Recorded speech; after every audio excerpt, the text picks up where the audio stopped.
What's going on, everybody? Welcome to another episode of Off the Couch Boxing. I am your host, Reckless Rex Ruger, along with El Flaco Explosivo, Alexis Arguello, of course, in puppet form. And I'm your other host, Frankie the Flamethrower, back with another one. Yes. Woo! Ric Flair, baby. Woo! Yeah. Yep. And our guest is already here. Punctuality, as we always say, much appreciated, man. Let's get our guy in here. Where is he? Justin, do we got him? Is I'm showing up? Your voice is. Yeah, you in there? Yep. There he is. There. What's up, Justin? Oh, we lost him. There we go. We got him. Justin, what's going on, man? I'm doing great, man. How you doing? Good, man. Good. And first of all, man, I gotta say, man, that I gotta ask right off the bat. You might be too young, man, but you wouldn't be a wrestling guy, would you? Because the $1 Million Man makes me think back to the Ted DiBiase wrestling days. Maybe you're too young, but yes, that's a good nickname. Solid on the nickname. Yes, thank you. But I heard about that before, but I didn't exactly know who it was. Yeah, the $1 Million Man. How does a guy come up with a nickname like that, man? I mean, how much thought goes into a boxer's nickname? Well, it was others calling me that, my friends and things. They were saying, man, like, it was basically just I got like great talent and saying that you really can make a lot of money in the sport of boxing. You got $1 million of talent. So, and then I had a couple of friends start calling me that, and then it went from there. Is that the true essence of a nickname and the best way to get one? Someone's got to give it to you, right? Yeah, it was just given to me, so it was all organic. Yeah, and I'll have you know that a couple episodes ago, we had a guy that's about to turn amateur, go from amateur to pro, and we nicknamed him right on this show. He didn't have a nickname. We helped him out. Yeah, that's cool. Yeah. So you're off to a 17-1 start, and you're in the lightweight division, right? Yes, sir. A division that is popping right now, man. I'll tell you that. I'd say 135 and 140, man, are really on fire right now. Yeah, both weight classes have a lot of great fighters, so there's a lot of big fights there to be made. And so how does a guy like you, we usually start off the interviews with this, how does a guy like you get into boxing? Like, were you somebody that had a penchant for fighting when you were young, or?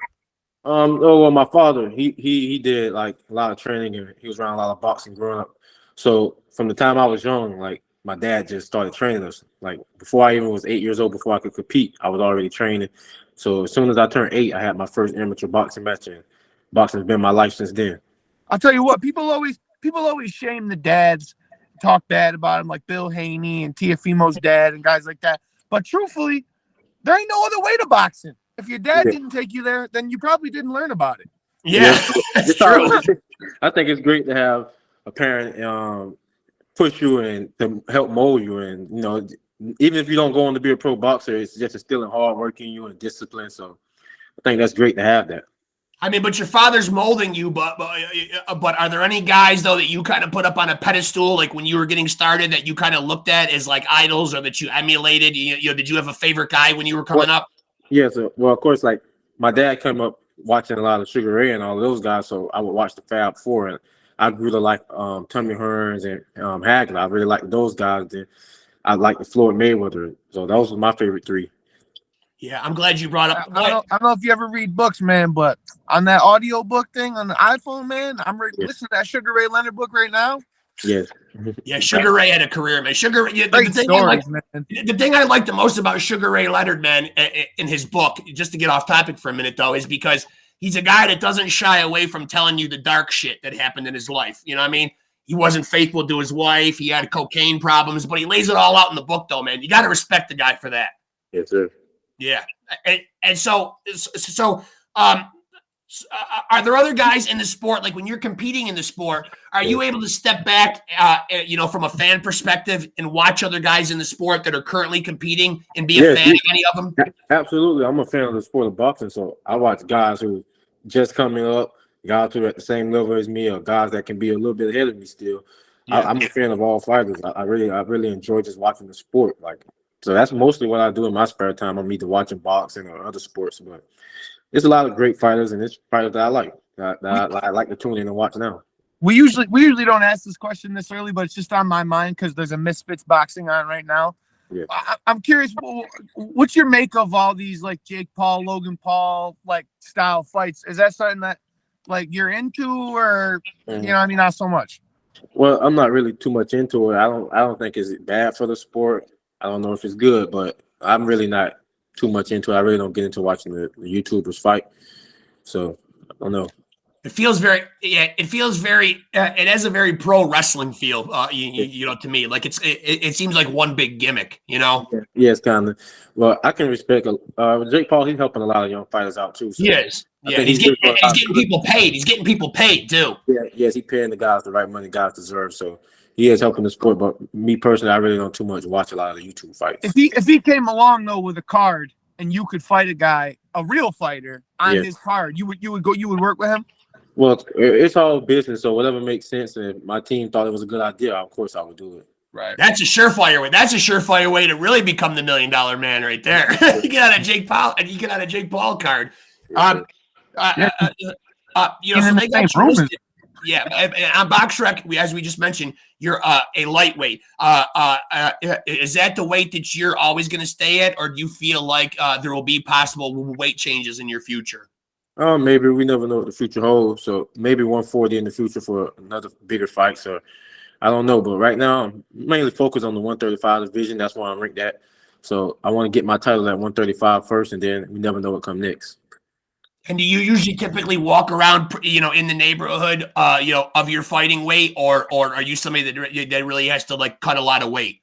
I wouldn't say I have to cut a lot of weight, but I'm not a small guy for the weight class, so I have to kind of stay strict with my diet, and I stay in the gym 24/7, so that's how I can still make 35. But in the future, maybe I will move to 140. So it's like, I'm curious, like aside from boxing, like what else do you get into, like in your spare time, like when you're not boxing? What else? You mentioned watching other sports. Yeah, either I'm watching basketball, football, or boxing. I like the I'm really a home guy. I like to stay home with my family, my son. I like to fish. Besides that, really, it's just gym. It's training 24/7 for me. I train year round. So so being as that the basketball season is in full effect, man. Who is the team that you pull for? I'm more of a fan of Kevin Durant, so I'm with the Suns this year. Yeah, I respect it. Wait a minute, where is Kevin Durant right now playing? The Suns. I can't keep track of where the hell these guys go. He stopped paying attention to basketball, but man, if the Warriors all stayed together and KD stayed over there, man, they would have had 6 championships right now. They won a lot more. Yes. Yeah, he's a Warriors guy. I don't have much to be proud of because I'm a Knicks fan. I just love watching Steph when he was in college so much in that tournament. I just gravitated to him. Yeah. Like, now, what about football? Obviously, we're in postseason mode. Do you still have a dog in the fight? Is your team still in it? Well, I don't have a certain team, but I like Lamar Jackson, so I'm gonna go with Baltimore. I like to see Baltimore. He's still very much in it for sure. Yeah, Lamar Jackson. He's a Florida guy like me. Yeah, I'm from Florida originally, so he's a Florida guy. So I like to see him win the championship. I like having a guy like that, man, because it's like you got a quarterback and a running back all in one person. That's nice. Yes.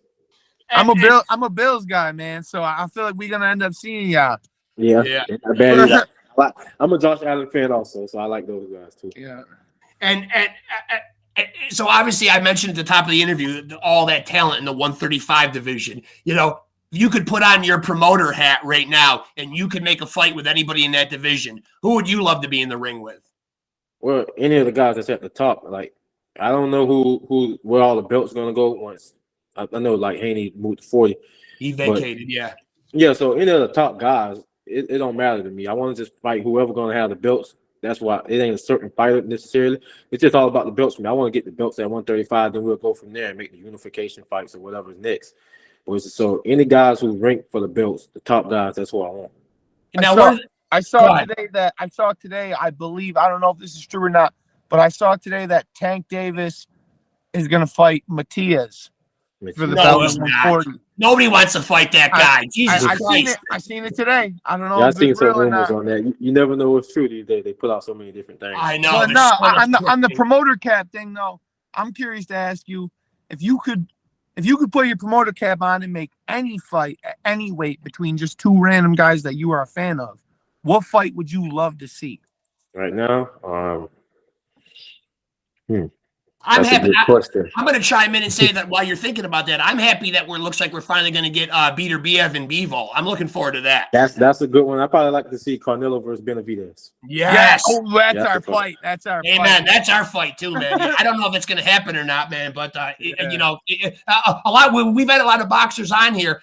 Obviously, it's a boxing podcast, and we usually ask, is it going to hurt Canelo's legacy if he doesn't fight Benavidez? And obviously, Canelo's made a lot of money. He could step away from the sport right now, man. But you know, seeing two Mexican warriors like that, I feel like he's going to look back on his career and he's going to catch some flack, man, for not having that name on his resume.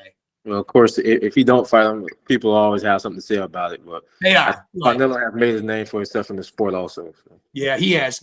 So, you know, so how soon? You know, you're sitting it with a 17-1 record right now. How soon? You know, if we had to put a timetable on it, how soon do you anticipate you and your team, you know, wanting to step up and fight at that world championship level? I'm hoping within the next year. I'm ranked at number 14 in the WBA. Yep. I got the North American WBA title. So within the next year, I'm looking for the bigger fights. You know, I should be able to get a title eliminator fight or something. Yeah. I'll definitely be top 10 by the end of this year. So. Yeah, you will. Yeah. And you know. No, I'm curious because I don't know who. Do you have a fight lined up next? Like, are you slated to fight anybody? I'm fighting February 28th, and we'll be releasing an opponent soon. It's going to be a great fight, another step-up fight to keep moving me in the right direction. Yeah. Yeah, speaking of step-up fights, our last interview before yours was this guy from the UK, and I guess we'll shout him out again. His name is Jake Pollard. He's got 1 win and 58 losses. Okay. Wow. And he's doing that's a guy that's doing it for the love right there, Justin. I guess he just loves boxing, yeah. He really does though, man. He divulged that to us. He really just loves the sport, man. I mean, you're punching people and I guess getting punched. I mean, but he's only been stopped 4 times though, so that's pretty impressive. Yeah, so he's a tough guy there. Yeah. Now you mentioned earlier that you have a son. You know, obviously we always hear lots of stuff about, you know, it's no secret how dangerous boxing is. You know, all the CTE stuff. If your son comes to you and wants to box, you know what I mean? Is that something that you want to push him away from or that you would embrace as a parent? Well, even now, he's getting older, so he's 6 years old now. Sometimes he goes to the gym with me, so he's starting to pick up on it, and he's starting to say, well, Daddy, I want to box when I get older. Like, I never tried to train him or push him towards it, but now he's asking me more about it here and there. So I said, if he keeps growing and he wants to do it, he can. But it ain't nothing that I'm trying to push him towards. I really don't want him to do it personally. Right. But if we do, we're going to be the best at it if he decides to do it. Yeah. Amen to that. Yeah, we're supposed to have this guy on tomorrow night who also fights in the lightweight division, Nahir Albright.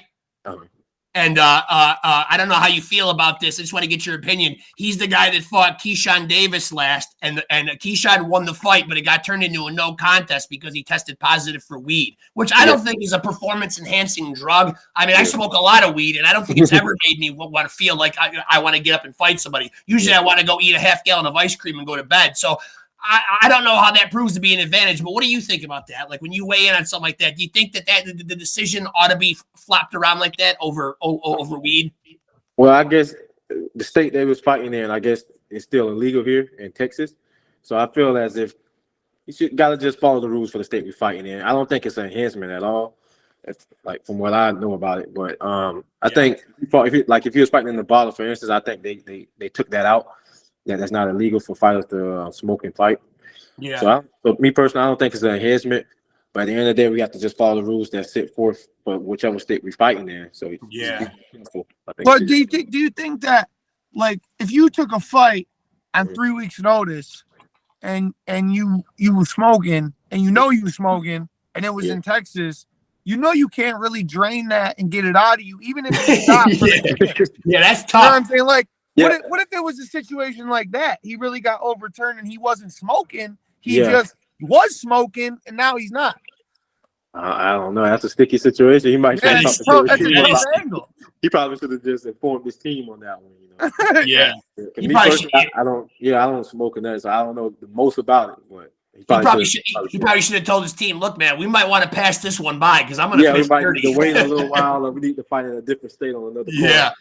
I got to get some water in my system. I got to wait a couple of months. Yeah. I gotta go to a New York bodega and get me a detox med. Yeah, I gotta get a kit. I gotta get some shampoo, something. I don't know. So I'm interested. You made mention of moving up to 140. Now, we brought up earlier about Tank fighting Subaru Matias, who really seems to be a guy that really seems to be a legitimate boogeyman in that division. Nobody seems to be wanting to call this guy out. Have you? How much about him do you know? Honestly, I haven't seen many of his fights. Like I know I watched the last one, so he's a very strong guy, durable, comes forward a lot. So I guess he don't have the biggest name, so I can see why guys try to go around him. Yeah, it's a tough fight, and he don't have the biggest name, so the money might not be there. But I think he's a great champion, and he'll be a tough fight for any of the guys at 140 right now. Yeah, he's a tough fight for anybody because he's gonna keep coming, take a great punch, and he's very strong also. Obviously, one of the things that gets disputed a lot, that all these young fighters are all kind of jockeying for position on, is being the quote unquote face of boxing. Do you have an idea in your mind who you think that is right now? Obviously, Tank throws his name into the ring. We see Devin Haney saying he's the face of boxing. We probably see Bill Haney saying he's the face of boxing more than anybody. Bill likes to talk. But, is there a guy right now that's the face of boxing? Is it still Canelo? I mean, in your opinion, I would still think it's Canelo, and I would think Canelo probably sells the most, so you would still have to say Canelo's the face of boxing right now. Yeah, he does sell them papers. Even over Terrence Crawford. You like what Terrence Crawford does? You think he deserved to be fighter of the year? Because a lot of people gave him a lot of shit because he only fought once. And, the award went to Inouye, who fought a couple of times, and he unified it in a couple of different divisions. But Terrence Crawford went on Twitter and said, I should be the fighter of the year because even though I only had one fight, it was how big the fight was and how one-sided. I beat another top 5 guy in Errol Spence, and I beat him pretty good. Yeah, I'm a fan of Errol Spence, so I was heard about that one. Yeah, but, I was too. We were rooting for Errol too. Yeah. So he beat a great fighter. So and then the fashion he won in, how dominant he was, you have to give him fighter of the year. And it was another top pound for pound fighter who he also beat. So I would think he's the fighter of the year, even though he only fought once. But it was the magnitude of that fight and the importance of it. I think he should be a fighter of the year. Yeah, I gotta say, that Big X the Plug song, "Bitch Down from Texas" that he came out to, that's my shit. I bumped that. But no, I want to ask you though. I want to ask you because you was talking earlier about Sugar Ray and the Fab Four and all that, and this is a question we ask sometimes on here from time to time. Sugar Ray, Marvin Hagler. Who really won that fight? Because it's so highly debated to this day. Even to this day, yeah. Yeah, I think it was a very close fight, and I'm more of a Hagler fan, so I might be a little biased, but I thought Hagler put it out, and I wish they would have fought again, so we had that fight. And Hagler wanted to. Hagler wanted to, man, but Ray was like one and done for him. That he said, I came out of retirement for that one fight, though, man. Yeah, so, I mean, we had James Hagler, his son, on here. And we talked to him, and he told us that his dad literally became like a recluse. Yeah. After that, like didn't even talk to his own family. Yeah, I think that fight. I think that fight took a lot out of him mentally. Yeah. It did. Yeah, it definitely did. Yeah, I mean, that's absolutely crazy, though, man. That they didn't run that fight back because that would have done so much big money. But you mentioned you're an Errol Spence fan. We were rooting for him in that fight too. And we've had lots of people on here, a lot of different opinions. But obviously, Errol's been through a shit ton of stuff in the last couple of years. He had the detached retina. He had that horrible car accident that, by the grace of God, he walked away from. If you were his advisor, do you think he should still be fighting? Because even on the night of the fight, there were a lot of people that said he did not look right. Well, that's a question only he can answer, Yeah. Hopefully, he's healthy and he could come back and be even better than he was before. That's all I can hope. I would love to see him run it back with Crawford at a different weight. I don't necessarily think that it's automatic. I would love to see him win. Yes. I would love to see him beat him.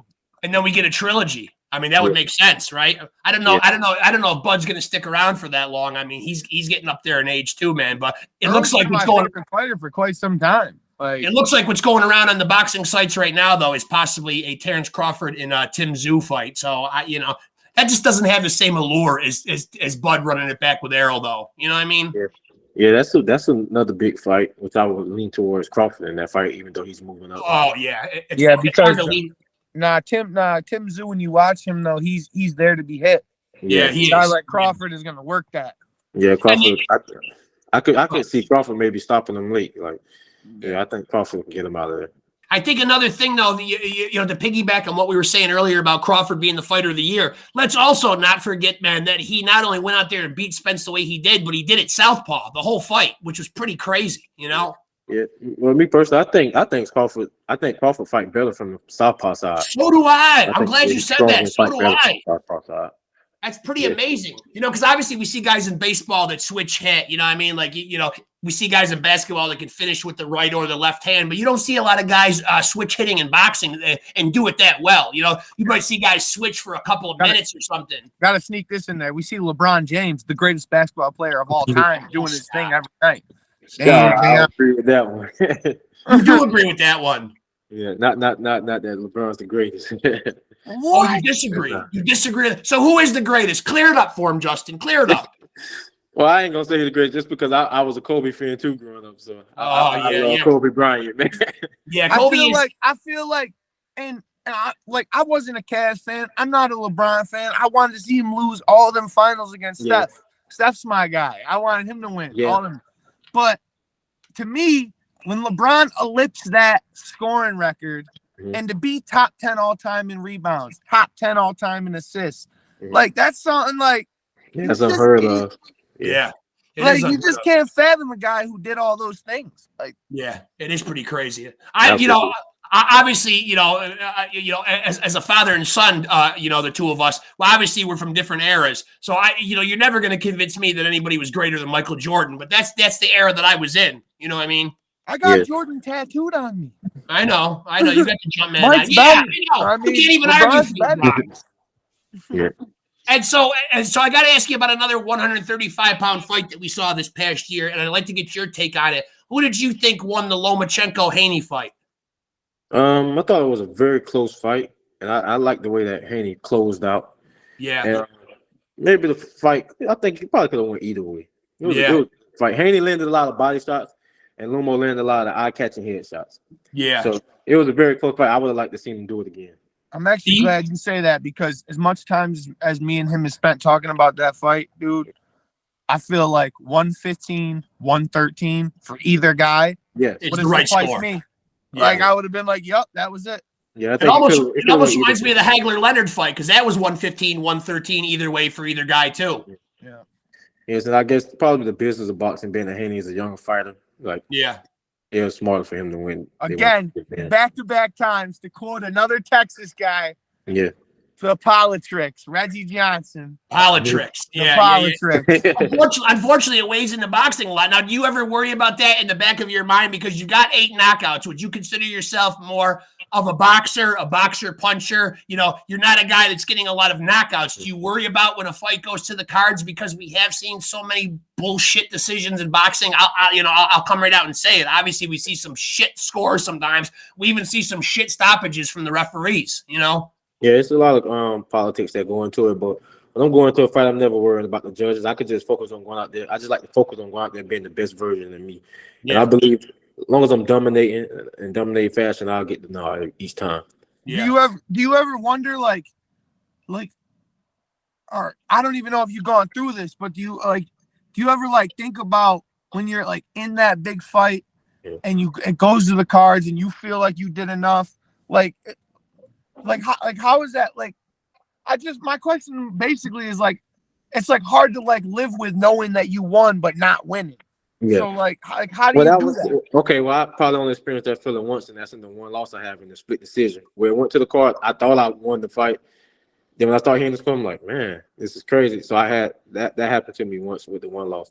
But besides that, all the wins they've been dominated. I won. I going to the cards, I knew I was winning. Yeah. Even in the fight, I could feel that I was dominating, so I wasn't nervous when he was getting ready to announce the winner or anything. So the aftermath of the split decision, though, it's you just kind of I need to be more dominant. Realize that's what it is and just move on. Yeah, well, of course it bothered me. But I knew that in the back of my head, it just taught me that I need to be dominant each round. Yeah. Like even in that fight, if you could find that fight on YouTube, which it is on there, Yep. I feel like I could have pushed the issue more. Even though I thought I won, I think it's more I could have did. To this day, when I go back and watch the fight, it's much more I could have did. So me knowing that is just in any fight, even if I'm not gonna get them out of there, it's be dominant. Yeah. Separate yourself. That's what's important to me. Is it hard for you to like? Is it hard for you to like? You know, kind of decompress and compartmentalize that loss. You know, how hard is it as in that fighter mentality, especially when it is a split decision like that? How long does it fester? You know what I mean? Does it bother you? Are you able to just kind of put it in the rearview mirror like within a day or two? Is it weeks? Is it months? Is it still bugging the hell out of you? I mean, yeah, even though it was early in my career, it's been a long time. Yeah, that loss has pushed me to this day. I'm very competitive. I don't like losing at anything. Yeah. So to this day, that split decision loss, it pushed me and let me know, all right, you can always do more. That's even in the fight. I don't believe in leaving it close. Yeah. Each round, I want to separate myself. I want everybody to clearly see that I'm the one dominating, that I'm winning. That if you ain't on my level, I'm gonna show it. Yeah. And now, I think it made me better. Now, if I was going to ask you, you know, to tell the audience, you mentioned about being on the world championship stage here, hopefully within the next year. You know what I mean? What would you tell people, from the heart as to why Justin PAULDO is going to be a champion? I work hard. That's the number one. And then not only do I work hard, I got natural God-given talent and self-belief. And when I put all that together, it's nothing that can stop me. So I'll be there soon and I'm coming. Yeah. I like that mindset. That's a healthy mindset right there, man. And it probably is, I would say it probably is healthy not to dwell on those losses because, you do got to move past them. But I like the way that you process it, though, and you use it for motivation rather than a negative. Yes, sir. That's healthy. You could drive yourself crazy. You're climbing the walls, just constantly thinking about that kind of shit. Yeah, absolutely, yes. I know I just let it make me a better fighter. It just lit my fire even more. Like it pushed me to go harder. And like to this day, I can go back and I can watch the fight. Like, yeah, man, I should have did this. I should have did that. But it made me second guess yourself a lot. Now, what do you think? Obviously, you're always in the gym, as you mentioned. You're honing your craft. You're always getting better. You're always learning in life. But what is the one thing that you feel like? That you need to improve upon? Like, what would you, what do you feel like the asset of boxing that you need to get stronger in? See, that me, like, I'm my hardest critic. So honestly, even the things that some of you guys might think I did good or whatnot, I personally feel like it's every part of my game I could improve on. Like, I'd be like, even though I got a good jab, I can have a better jab. Or my defense is good, but I can have better defense. So with this sport, you never stop learning until you're done. Right. I just feel like. Are you going to the body enough? Is the body attack good? I definitely could do that. Sometimes I have getting caught up in the head. I'm very quick, so I start getting headshots. And I'm like, all right, if I mix it up more, I probably will get more stoppages. Yeah. So it's always better if I need to work up and down, put it all together more. So I can keep improving, and I'm always looking at like I just get 1% better each day and keep moving forward. That's healthy. That's healthy right there. And so do you feel like, do you feel like the things that you need to work on, do you feel like they're getting better? Do you feel like there's stuff that you're, that you're struggling to get better with? Or do you feel like it's really all starting to come together? Like, do you feel like you feel like you're at your best right now? Yeah, I feel like my time's coming. I'm coming into my best. Like I'm coming into peak form. With the continuous of me just staying in the gym and staying focused, like my mental is strong. And I feel like if you go back and watch my last two fights, if you watch the one before the last, it's a total difference. You can see it's all coming together. I'm molding right. I'm coming in peak form at the right time, and it's my time. Yeah, it's his time, Benji's. It's his time. He's got me convinced, man. I can't wait to see what's going to happen, man. So you fight again. You said the end of February. Yes, February 28th. And I should be announcing it all soon and posting. Unannounced opponent. So shut up. You don't get to know. Yes, I know.